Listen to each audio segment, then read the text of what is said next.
Desde el libro de Éxodo, la Biblia nos enseña la importancia y el respeto de lo que hoy se denomina propiedad privada, instituida por Dios a partir de los mandamientos. La llamada propiedad privada no es sólo un concepto económico y legal que establece el derecho a la posesión, el control y la disposición de un bien. Es una responsabilidad que Dios deposita en el hombre para la protección del patrimonio y posesiones de las personas frente al Estado y frente a otras instituciones. La propiedad privada supone el pleno poder jurídico del propietario sobre lo que posee, para emplearlo con el objetivo que desee, ya sea para su ocio o para darle una finalidad de explotación económica. La propiedad privada se extiende más allá del fallecimiento del poseedor en función de la legislación que rige sobre herencias y sucesiones. Se dice que la propiedad privada es una de las características principales del modelo económico capitalista y propia del liberalismo económico. Frente a esta postura encontramos al socialismo o el comunismo, que tienen teorías proclives al derecho de propiedad del Estado. Por encima de lo que digan las distintas interpretaciones humanas, a los cristianos nos interesa lo que dice Dios a través de su palabra, y no las ideas humanas cargadas de relatividad, intereses e ideología. Lo que hoy se conoce bajo el nombre de propiedad privada no es un concepto que surge de un sistema político, ni tampoco algo secundario, sino que es un mandato de Dios que debe ser respetado, porque fue impartido por Él desde el éxodo del pueblo judío. Por ende, lo contrario a ello es también contrario a Dios. La palabra de Dios es la única verdad, y la de los hombres son meras elucubraciones mentales opinables. En tal sentido, Dios nos revela que la propiedad privada no tiene origen en el capitalismo como se piensa o se dice, sino que es un derecho otorgado por Dios al individuo para administrar la propiedad individual como una responsabilidad dada por Dios al hombre. Se trata de un derecho primario que proviene de nuestro deber de trabajar. Dijo Dios a Adán: con el sudor de tu frente comerás el pan hasta que vuelvas a la tierra, porque de ella fuiste tomado, pues polvo eres y al polvo volverás. De ese modo, Dios, en su misericordia, permite que el duro trabajo sea recompensado con propiedades personales. Según nuestro Señor, la existencia misma de la propiedad privada estimulará la diligencia y productividad del hombre, porque dice la Biblia: la mano negligente empobrece, mas la mano de los diligentes enriquece. Proverbios 10:4. Por el contrario, en el plan de Dios, si alguno no quiere trabajar, tampoco coma. Segunda Tesalonicenses 3:10. Por tanto, la obligación de todo gobernante es hacer crecer el país, para que todos tengan acceso al trabajo y puedan sustentar su vida sin ningún tipo de exclusión. Uno de los 10 mandamientos dice en Éxodo 20:15: no hurtarás. Para que haya hurto, primero tiene que estar la propiedad. Por eso Dios exige el respeto de la propiedad de otra persona. Y en Éxodo 20:17 lo hace más extensivo, porque no es procedente ni aún la codicia por los bienes ajenos, dejando otro mandamiento que dice: no codiciarás la casa de tu prójimo, no codiciarás la mujer de tu prójimo, ni su siervo, ni su criada, ni su buey, ni su asno, ni cosa alguna de tu prójimo. En el mandamiento citado, Dios exige al hombre que respete al prójimo y a sus bienes, haciendo una enumeración a título ejemplificativo de las cosas que no se deben codiciar, y por si quedan dudas, culmina diciendo: ni cosa alguna de tu prójimo.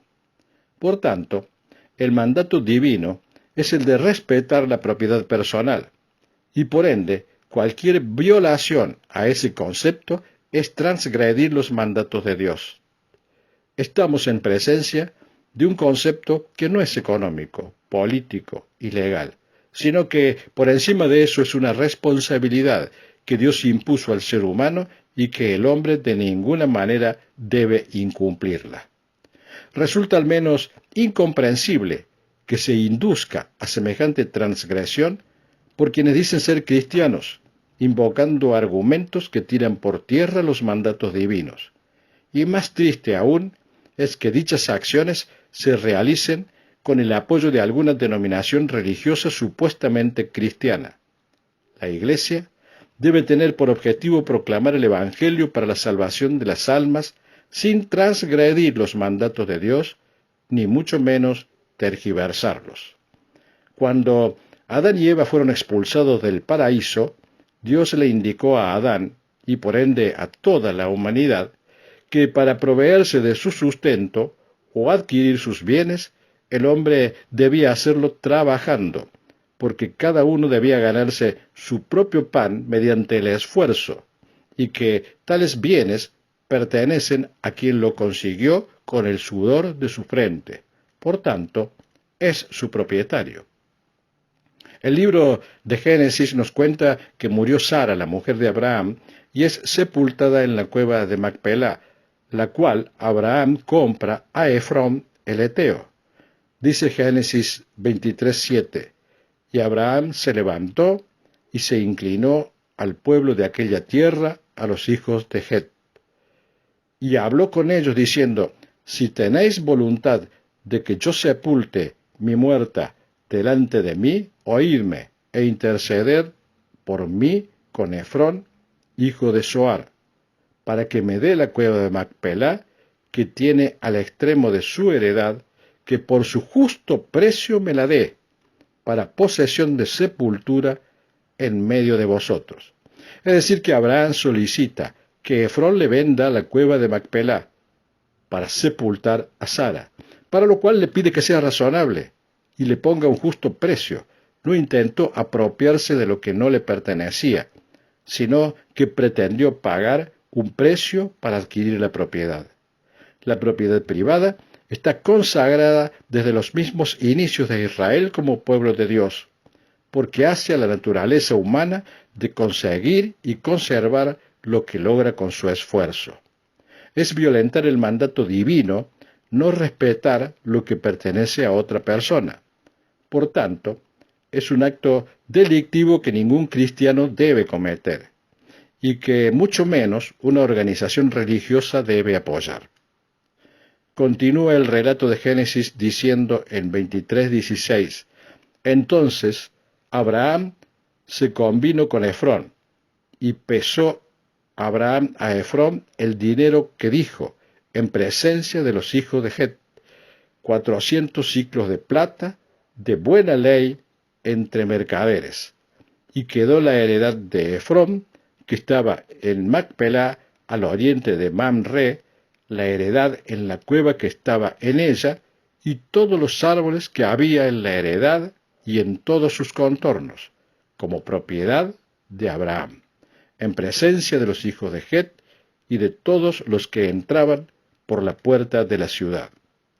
Después de esto, sepultó Abraham a Sara, su mujer, en la cueva de la heredad de Macpelá, al oriente de Mamre, que es Hebrón, en la tierra de Canaán. Y quedó la heredad y la cueva que en ella había de Abraham como una posesión para sepultura recibida de los hijos de Het. Es decir que, luego de haber pagado 400 siclos de plata, la cueva donde fue sepultada Sara pasó a ser propiedad de Abraham.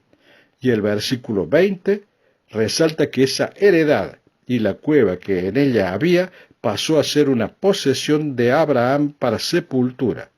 Así Dios consagra el derecho a la propiedad por parte de Abraham. Otro ejemplo está en el libro de Números, cuando en el desierto, rumbo a la tierra prometida, Coré murmuraba junto a su séquito en acción de rebeldía, y nos cuenta Números 16:15, Entonces Moisés se enojó en gran manera y dijo a Jehová: no mires a su ofrenda, ni aun un asno he tomado de ellos, ni a ninguno de ellos he hecho mal. Es decir, que para testificar su buen accionar, tenía como argumento principal que no había tomado nada de lo que no le pertenecía, y que había respetado la propiedad. Hay más ejemplos, como el de Samuel 12:3. Aquí estoy, atestiguad contra mí delante de Jehová y delante de su ungido, si he tomado el buey de alguno, si he tomado el asno de alguno, si he calumniado a alguien, si he agraviado a alguno, o si de alguien he tomado cohecho para cegar mis ojos con él, y os lo restituiré. Esta es una tremenda declaración de un hombre que había estado ante el público por tantos años y que había servido como juez.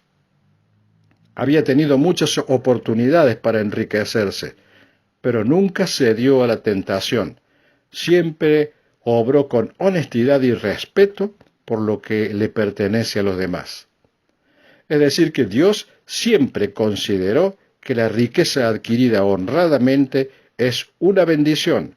Por tanto, es propiedad inalienable de la o las personas a las cuales se le pertenecen. Enseña así el absoluto respeto de la llamada propiedad privada. Si queremos ser un pueblo bendecido por Dios, debemos cumplir con sus enseñanzas y mandatos.